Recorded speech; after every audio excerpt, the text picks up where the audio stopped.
नमस्कार दोस्तों, आज हम आपके सामने एक सच्ची प्यार की कहानी लेकर प्रस्तुत हुए हैं। यह कहानी सच्ची घटना पर आधारित है।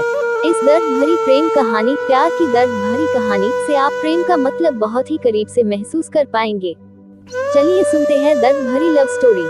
हेमंत और पूर्णिमा की यह दोस्ती बहुत आगे बढ़ती गई और अब तो हेमंत को पूर्णिमा से प्यार हो गया था और उसने पूर्णिमा से अपने प्यार का इजहार तक कर दिया। हालांकि पूर्णिमा थोड़ा असहज हुई क्योंकि उसके जीवन के इस खालीपन में ऐसा पहली बार हुआ था कि किसी के वह इतने करीब आई थी और उसका प्यार का इजहार उसके सामने करना, यह सब नया था पूर्णिमा के लिए। पूर्णिमा ने तब तो कुछ नहीं कहा, बाद में हमेशा हेमंत के बारे में सोचती और अपने मन में ख्वाबों को बुनती रहती। कई बार तो उसने यह बात हेमंत से भी साझा की और जो बात आगे बढ़ी तो पूर्णिमा के इस खालीपन की जगह पर हेमंत का ऐसा असर हो गया था कि अब तो पूर्णिमा को भी हेमंत से प्यार हो गया। अब दोनों की प्यार परवान चढ़ने लगी थी और दोनों के प्यार की ऊंचाई आसमान छूने लगी थी। बात लोगों तक पहुंच गई थी और बात इतनी बड़ी कि खबर का दोनों के परिवार की दहलीज तक आ गई थी। बात जब पूर्णिमा के परिवार तक पहुंची तो पूर्णिमा के परिवार वालों ने पूर्णिमा को काफी समझाया। परिवार की मान मर्यादा, इज्जत व न जाने कितने कितने ताने दिए। कई बार तो परिवार के लोगों ने पूर्णिमा के ना मानने पर उसे मारा तक, उसे शारीरिक और मानसिक रूप से प्रताड़ित किया। पर कहते हैं ना, प्यार के लिए यह बहुत छोटी सी चीज है और शायद इसलिए पूर्णिमा का प्यार के सफर में उसका कदम का पीछे न हटना इसकी गवाही देती है। सामाजिक रूढ़िवादिता व परिवार के लाख कोशिश करने के बाद भी जब ये रिश्ता नाकाम होता नहीं दिख रहा था तो इन दोनों के पक्ष में एक दलीलें थी कि दोनों एक ही जाति व समाज से थे। जब दोनों के इस रिश्ते को नामंजूर करने की सारी कोशिशें नाकाम हो गई तो दोनों की सगाई करवा दी गई। इसे पूर्ण रूप से दोनों के प्यार की जीत तो नहीं कह सकते, पर हाँ, यह एक पड़ाव तो जरूर था शारीरिक व मानसिक प्रताड़ना से छुटकारे का। ये एक पड़ाव तो जरूर था समाज के लोगों से मिलने वाले ताने का और ये एक पड़ाव तो जरूर था उनके मिलने जुलने पर लगी हुई पाबंदी का। बहरहाल दोनों अब एक ऐसे रिश्ते में बंध चुके थे जहां वो अपने शादी के और आने वाले कल के जिसमें वो साथ होंगे के ख्वाब संजो रहे थे। पर कहानी का यह सफर यहाँ पर खत्म नहीं होता। कहते हैं ना, नियति जिंदगी के पड़ाव को कब आखिरी पड़ाव बना दे यह कोई नहीं जानता। कल गणगौर है। आज पूर्णिमा बहुत खुश थी कि कल गणगौर है और हेमंत उससे मिलने आने वाला है।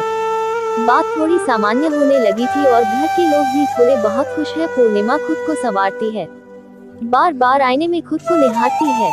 आज बहुत खुश है, मानो चकोर को चांद से मिलने के सारे विघ्न खत्म हो गए हों, सारे इंतजार खत्म हो गए हों। हालांकि अब तो इंतजार था कल का। पूर्णिमा के लिए ये पल मानो एक दिन का नहीं, हजारों हजारों वर्षों का था। वो प्रतीक्षा में एक एक पल को बड़ी ही कठिनाइयों से बिता रही थी, लेकिन मन में मिलने की उत्कंठा व आशा थी। पर आज वह बहुत खुश थी। वहीं दूसरी ओर हेमंत पूर्णिमा से मिलने के लिए अपने वहां से निकलता है और दुर्भाग्यवश रास्ते में हेमंत के साथ एक दुर्घटना हो जाती है और उनकी मौत हो जाती है। इस बात से बेखबर पूर्णिमा उनके लिए प्रतीक्षारत है। पूर्णिमा के परिवार वालों ने पूर्णिमा को यह बात नहीं बताई। इधर हेमंत अंतिम यात्रा पर चलने को तैयार है, उनका दाह संस्कार होने वाला है, तो उधर दूसरी ओर इन सब से अनजान पूर्णिमा उनके इंतजार में व्याकुल है। उसका मन बेचैन है अपने हेमंत से मिलने के लिए। शायद अंतिम यात्रा में वह हेमंत के साथ हो सकती थी क्योंकि हेमंत अब इस सफर से लौट बहुत दूर जा बैठे हैं। हेमंत का दाह संस्कार हो जाता है, किंतु पूर्णिमा अपने हेमंत के इस आखिरी सफर और उसके लिए आरंभ एक दर्दनाक सफर से अब भी अनजान, एक कभी खत्म न होने वाले इंतजार में ही रहती है। इधर हेमंत की मौत की खबर से अनजान जब पूर्णिमा को उसकी मौत की खबर मिलती है तो पहले तो वह इस बात को स्वीकार ही नहीं कर पाती है। वो ये सदमा बर्दाश्त नहीं कर पाती है। उसका मानसिक संतुलन इतना बिगड़ जाता है कि अब वह जोरों से चीखती है, चिल्लाती है और उसकी जुबान पर एक ही लफ्ज बार बार आता है कि मेरा हेमंत कहीं नहीं गया। मेरे हेमंत, जिनके लिए कल मैं पूजा करने वाली हूँ, वो गणगौर की पूजा में शामिल होने जरूर आएंगे। उन्होंने मुझसे ना भूलने का वादा किया हुआ है, इसीलिए हेमंत जरूर आएंगे। मेरे हेमंत जरूर आएंगे। कभी चीखती है, कभी जोर से चिल्लाती है तो कभी अचानक अपने आप को सन्नाटे में बदल देती है। फिर उस सन्नाटे को चीरती हुई अपने चीख पुकार से हमेशा एक ही बात दोहराती है कि मेरा हेमंत जरूर आएगा। मेरे हेमंत मुझे छोड़कर नहीं जाएंगे। अब इस बात को हुए महीनों बीत गए हैं पर उसकी जुबान में बस एक ही बात है, मेरे हेमंत मुझे छोड़कर नहीं जा सकते, वह जरूर आएंगे। इन सब के बीच परिवार के लोग व समाज के अन्य लोग जो इसके प्यार को नाकाम करने में अपनी तमाम कोशिशें कर चुके थे, वह लोग जो कभी न जाने कितने ताने सुनाया करते थे तो कभी तानों की बरसात कर दिया करते थे, आज उनकी आंखों में भी आंसू थे पूर्णिमा के हालात देखकर। आज वो लोग भी उनके प्यार की बात कर रहे थे जिन्होंने कभी उनके प्यार को नहीं समझा था, और प्रार्थना कर रहे थे पूर्णिमा के जल्द ठीक होने की, उसकी जिंदगी की खुशियों की दुआ मांग रहे थे। क्या उनकी आंखों में आंसू पश्चाताप के आंसू हैं? क्या इन समाज व परिवार के लोगों की हमदर्दी में, उनकी सोच में परिवर्तन की कोई किरण झलक रही थी? क्या जो लोग कभी इन्हें ताने दिया करते थे, वो आज जो भगवान से प्रार्थना कर रहे हैं इसके ठीक होने की, क्या ये उनकी हृदय की गहराइयों से की गई प्रार्थना थी? बहरहाल कहानी में आपको आगे लिए चलते हैं। कहानी की उस पड़ाव पर हम पहुंच चुके हैं जहां पर पूर्णिमा की जिंदगी की शुरुआत होने से पहले ही खत्म होता दिख रहा था। खैर, बहुत दिन गुजर गए थे, अब पूर्णिमा खामोशी के साथ रहने लगी थी। अपनी खामोशी में अपनी घुटन को छुपाए बैठी रहती थी, किसी से कुछ नहीं कहती, अपने जज्बातों को अपने सिरहाने में समेटे रहती। रात में उसकी सिसकने की आवाज बस उसके कानों तक ही जाती थी, किसी और का कंधा उसके रोने के लिए था भी तो नहीं। इसी बीच परिवार की ओर से दलील दी जाने लगी कि अब कौन करेगा इससे शादी, और यदि बेटी की शादी नहीं होगी तो समाज में लोगों के बीच क्या मुंह दिखाएंगे। यह सोचकर हेमंत के छोटे भाई से पूर्णिमा की फिर से सगाई करवा दी गई। ना चाहते हुए भी पूर्णिमा को फिर एक रिश्ते में बांध तो दिया गया, पर वह महीनों तक, वर्षों तक जिंदा होकर भी मरती रही, सहती रही सारे ताने, सारी प्रताड़ना। अब वह जिंदा होकर भी मर चुकी थी, थक चुकी थी अपने जिंदगी के सफर में, और अब वह इतना थक चुकी थी कि धीरे धीरे अपने हालातों से समझौता करना सीख लिया था उसने, और शायद इसीलिए अब तो खुश रहने लगी थी। परिवार के अन्य सदस्यों के सामने और लोगों के सामने अपने दुख को छुपाने की भरसक पूरी कोशिश करने लगी थी। फिर शुरू हो गई इस समाज के अन्य लोगों की अपनी अपनी पूर्वाग्रह तथा दलीलें, फिर से लांछन लगाना शुरू कर दिया गया, और प्यार का मजाक बनाने का एक और नया हथकंडा मिल गया शायद उन्हें। अब उसकी खुशी पर न जाने कितनी बातें गढ़ने लगे कि देखो कितना खुश है, मानो कुछ हुआ ही ना हो।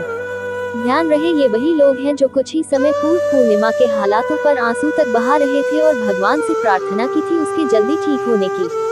आज वही लोग इस पर चरित्रहीनता के आरोप मढ़ रहे थे।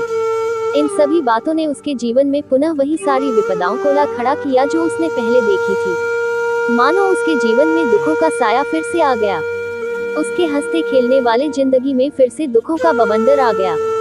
अब वह फिर से टूटने लगी। समाज ने तो यहाँ तक कहना शुरू कर दिया कि इसने जो कुछ भी किया था वह नाटक था, वह सारा प्यार, वह सारा दुख तो दिखावा था, वह तो महज एक छल था। और पूर्णिमा से अब उसके ससुराल वालों ने फिर से सगाई तोड़ दी, ये कहकर कि हमारे एक बेटे की मौत की जिम्मेदार यही है, अब दूसरे को न मार दे। इसके कारण हमारे मान सम्मान, इज्जत को ठेस पहुंची है, और साथ ही ठहरा दिया अपने ही बेटे की मौत का जिम्मेदार। हम उसके दर्द की कल्पना भी नहीं कर सकते हैं जिसने इस दर्द को जिया है। मैंने मात्र देखा है उसे ये जिंदगी जीते हुए, और मैं बहुत आहत हूँ लोगों की, समाज की व परिवार की ऐसी मानसिकता को देखकर। और जिसने ये सब सहा है उसकी मनोदशा कोई नहीं समझ सकता। फिर क्यों लोग आ जाते हैं किसी की खुशियों को छीनने? क्यों लोगों को किसी की पल भर की खुशी नहीं देखी जाती? उसके दर्द को नहीं समझ सकते तो मत समझो उसे, और दर्द तो ना दो। क्यों किसी को फिर से जीने का हक नहीं? मुझे आज तक उस लड़की का गुनाह समझ नहीं आया कि क्या किसी से प्यार करना गुनाह है? क्या प्यार करने से वो चरित्रहीन हो जाती है? और क्या उसका गुनाह था कि उसका प्यार अधूरा रह गया? क्या उसका गुनाह ये था कि उसने फिर से जीना चाहा? प्यार के नाम पे लोग न जाने कितने भाषण देते हैं, न जाने कितनी सारी उपमाएं दी जाती है। कान्हा जी और राधा जी के प्रेम को लोग पूछते हैं, क्या वाकई में पूछते हैं? मैं नहीं मानता ऐसा कि लोग मानते हैं भगवान के उस प्यार को। अगर ऐसा होता तो आज हर समाज में प्यार करने वालों को अलग नहीं होना पड़ता, किसी को ये दर्द नहीं सहना पड़ता। अगर लोगों के अनुसार ये गुनाह ही है तो क्यों पूजा करते हो राधा कृष्णा की प्रेम की मूर्त की? क्यों उन्हें भी सजा नहीं देते प्रेम करने की, प्रेम करके अधूरा छोड़ देने के लिए? एक ही उम्मीद करूंगा, किसी को जीने नहीं दे सकते तो उसे मरने के लिए मजबूर तो न करो। किसी का दर्द नहीं समझ सकते तो और दर्द मत दो। उम्मीद करता हूँ कि आपको यह दर्द भरी कहानी और सच्ची प्रेम कथा, सच्ची लव स्टोरी पसंद आई होगी। इसे आगे शेयर जरूर करें।